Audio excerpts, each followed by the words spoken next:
Welcome to this week's Acca's Sky Bet League 2 playoff final preview. The playoff final we all expected from England's fourth tier as Crawley take on Crewe. Tom, Jake and Jimmy with you as ever. Gab, EFL expert Gab Sutton with us to preview this game. And as I said there, guys, I'm sure as we all knew, before a ball was kicked, we all had Crawley meeting Crewe, didn't we? Absolutely, yeah. The final that we all expected. Fair to say this one is a surprise. Doncaster were flying in form in the playoff. MK Dons, again, a very short price favourite. Instead, Crewe, fantastic second leg turnaround. Crawley, one of the probably greatest two-legged playoff performances that we have seen. We'll talk about kind of each team individually shortly, but the matchup itself, fascinating. Fascinating, yeah. I think Crawley are probably more intriguing from a tactical perspective because of the style of play that Scott Lindsay's got them playing, and the fact they've got Corey Dye, the goalkeeper, operating almost on the right side of defence at times. Right back, left back, wherever you want him, he'll go and play it. Exactly, yeah.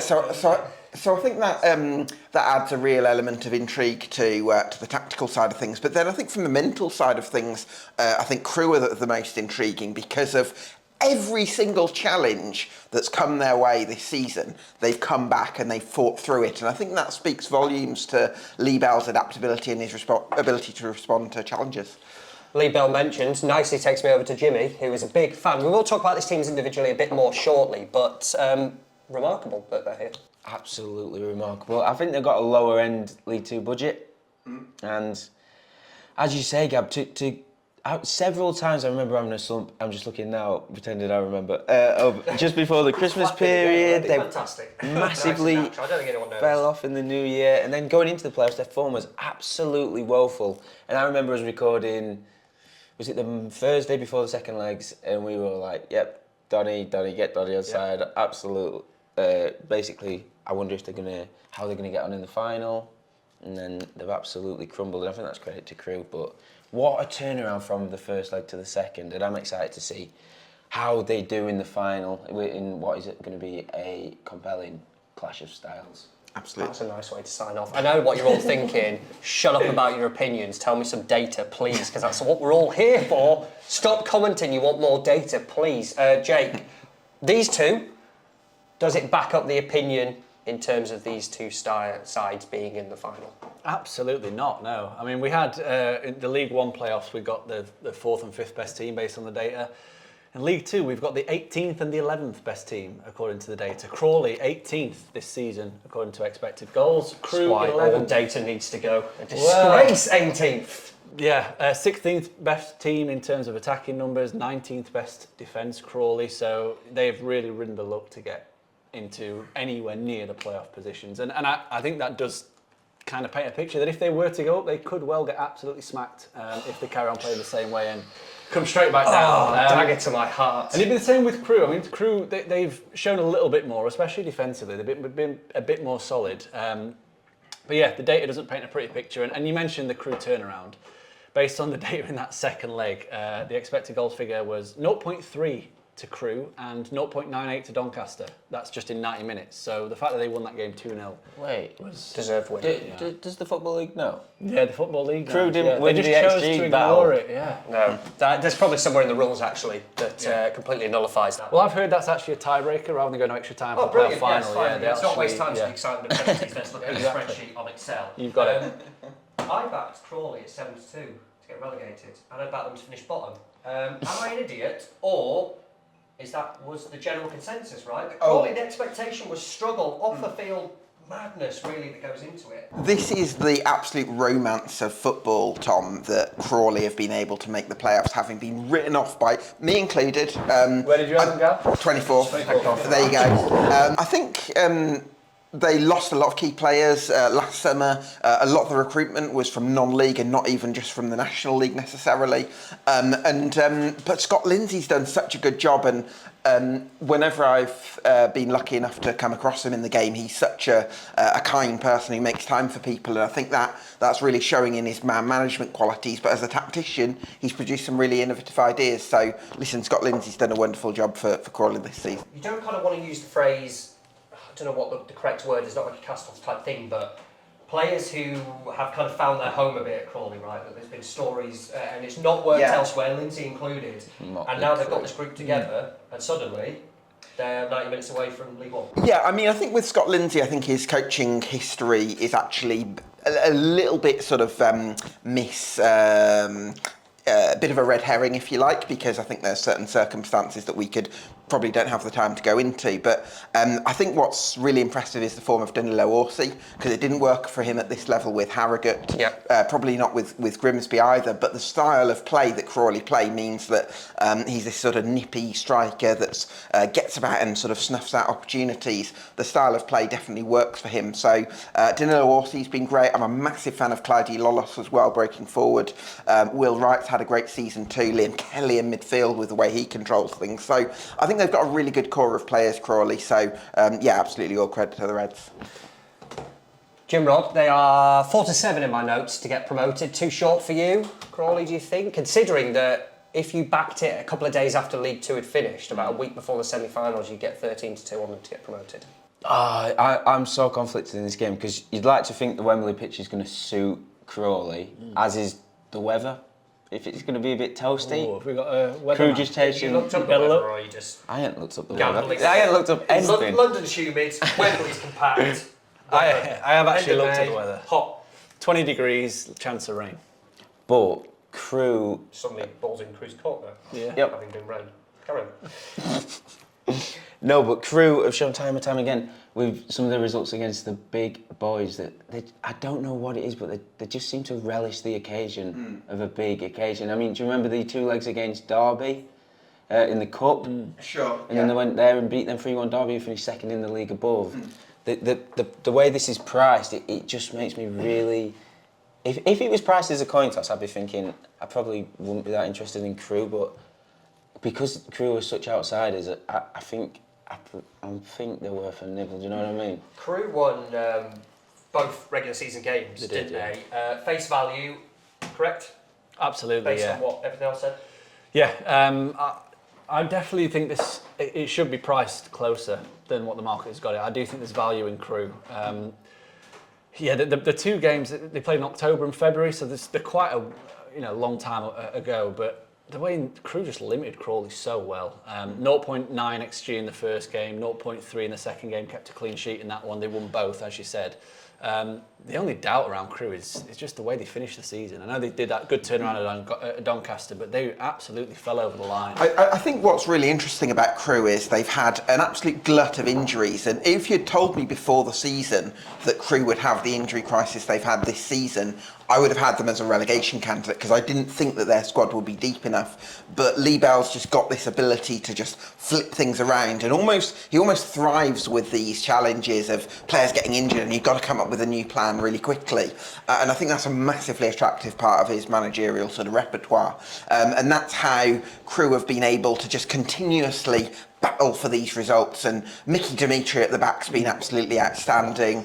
They've had Look at his face as soon as He said loves Mickey You're a fan of Dimitri. Mickey Dimitri, I Joey? love Mickey. There you go. He did break my heart in the semis because I backed him to score in the first leg. Forgot to do it for the second leg. Oh. Big classic. There we go. There you go. Rio Adebisi's had a great season, by the way, as well at left wing back. Elliot Nevitt's a really energetic striker as well. And I think Crewe, whenever they're written off, they seem to be able to just find something in their tank to be able to keep going again. And I think that was epitomised by their second leg performance at Doncaster. Albeit, I suppose they got 2 early goals, I guess, so that kind of dictates a little bit helps the game state. But I think Crewe have had a fantastic season with all challenges that have come their way. Gab's mentioned so many players there because these are kind of the standout performers that are on both sides as well. This final, this is a betting podcast fundamentally. Yeah. Mm-hmm. We mentioned about Crewe, but in terms of, obviously we can't build our rackers, but in terms of your multiples, your builder bets and stuff like that, players who we're going to be focusing on this game, where do we think? I think this is going to be another low-scoring game, so I'm avoiding the scorer markets. I'm going to go cards again. There's quite a few players that have shown up well in terms of card penalty. Aaron Rowe at Crewe, 12 yellows in 40 appearances, but he's only played 2,200 minutes. So his card penalty is at 0.5, which is just ridiculous. So if he plays, if he gets from the start, which he has been doing recently. What does that mean? Yeah. He gets a lot of cards when he plays. Like 50%. Anything over even money then? Yeah, I reckon you're probably Yeah. going to get In 2 to basic 1. Yeah. terms, Yeah? maybe, yes. Yeah. Simplest terms. Good lad. Yeah, Elliot Nevitt, you mentioned him. He's been excellent going forward, but he's also a bit of a card merchant himself. He's had 5 yellows in the last 10 matches. Well, what it is, Jake, is he's come from non-league, so it's 1906 Warrington, I think it is, that Tranmere signed him from. So he's from step 3 or step 4 of non-league football, Still where that rough it's about such an it, aggressive yeah. game. So he's still got that sort of rawness about him. And Jay Williams, Crawley. How yeah. did we not start on Jay Williams Yeah. when we're talking cards, by the way? How many? Do you want to read out how many cards he's had? So this is my favourite thing of the season, one of my favourite stats. Jay Williams got his 14th yellow card of the season, as we know, 15 equals a 3-game ban. About 7 games to go, he got that 14th. He did not commit a foul for the final 6 games of the season. Incredible discipline. He did get taken off at about the hour mark in a lot of them. Playoffs come around, that's it, I'm nailing someone, because it doesn't matter, cards reset, he got put in the second leg. Yeah. So Jay Williams, absolutely a name that jumps out, and probably Crawley's most influential player, you'd have to say, during the playoff campaign as well. Yes. Jimmy? Yeah, it's annoying, but I agree with Jake in every sense. I don't think there's going to be goals. What? That is, if that, What? If, Can we just if anything summed up a season of doing this podcast, a debut season, it's annoying, but I have to agree with Jimmy. Probably is up there. Fucking hate myself for it, but I'm there, I'm with him. The interesting thing that I did notice looking over recent playoff finals was, shit, I forgot. 30% of the games, 30% of the 10 games. There's another had running red theme for a cards. season. Sorry, 30% had red cards? So how many is that out of 10? 3. 3. Maybe. Yeah. I probably miscounted, Yeah, I but. think you have. You 3 think out of I 10. have? No. How dare you? 3 out of 10 is a Mansfield, pretty big record. Mansfield 3-0 defeat to Port Vale, red card. Red card. Exeter Northampton, red card. Newport Tranmere, red card. That's 18, 19, 19, 20, 21, 22. So even more So recent. 3 than of the that. last 4, yeah. Yep. So off the back of the Jay Williams, his name's Jay Williams, yes. Off the back of Jay Williams one, he's got 1 red card this season. But if you wanted to be greedy, Which you always do. why not have him to be sent off? Yeah. That's allowed, isn't it? Yeah, you can do it all. Can I? That's absolutely fine. Yeah, in that one. Cards approach. Gabby mentioned a lot of players here. Where else do you think we can look in this game? I think I'm really intrigued to see what happens with Danilo Orsi. Obviously, Jay Williams is going to be huge. I really like Liam Kelly, and I feel like the soft, smooth Wembley pitch is going to suit him and Crawley, because Liam Kelly's always been a really tidy footballer at this level, so I could see him coming to the fore, and I think he's probably going to be the most. Him and Williams, I think, have a real opportunity to really dictate play, and it's whether Crewe can kind of hang on in there, which is what they'll be looking to do. Let's finish off with a score prediction and your one best bet for the game. Gab, you went last there, so you go first here. I'm gonna go with Crewe, because I think if you're asking me who the likeliest team to win is, I probably would go with Crawley, because I think based on those semi-final performances, it's hard to overlook them. But in terms of the price, I think Jimmy mentioned it was 4 to 7 for Crawley to win. That's too short for me. I can't throw my weight behind that. And I think Crewe, based on how good an underdog they've been at times this season, I'm going to side with Crewe. Yeah, that 4 to 7 as well, that's just to win the tie. So obviously if you wanted Crewe in 90 minutes, you get bigger than their 5 to 4, but you're siding with Crewe then? Yeah, I'd rather go with Crewe at 5 to 4 than go with Crawley at 4 to 7 personally. It's a 90-minute score prediction. 2-1 the Alex. Okay. 1-0 Crewe. Again, under 2.5 has landed in 9 of 15 League Two playoff finals. Both teams have scored no in 10 of 15, so I think it's going to be cagey. I also think that Crewe, as we said, they stumbled over the line, but they'll be so buoyed by that comeback win against Doncaster. That might be just the tonic they need to kick back on, and I think the market's fallen in love with Crawley after that MK Dons result, so I think it's a good chance. Do you think there's too much recency bias though, Jake? so, Yeah, because that's the risk that I think we worry about here. Yeah. One of the greatest two-legged performances of But the it's but it was- 2 games though. Yeah. Over the whole season. What a 2 games they were, by the way. Yeah, I know, but it's. Do you want to get, because when we judge too much on Doncaster, for example, and they weren't able to get over the line in the second leg, so I think it's so unpredictable. I think going so far on a 4 to 7 odds on, I can't get behind it. And it's also Two votes for Crewe then. Yeah, it's Sorry, a what did clashing I say? So you went styles. 1-0 and unders. Yeah, That's yeah, basically the approach here on the best bet. Jim Rod? I'm hating it because I think it's going to be 1-0 Crewe as well. Big Mickey probably going to pop up with a goal.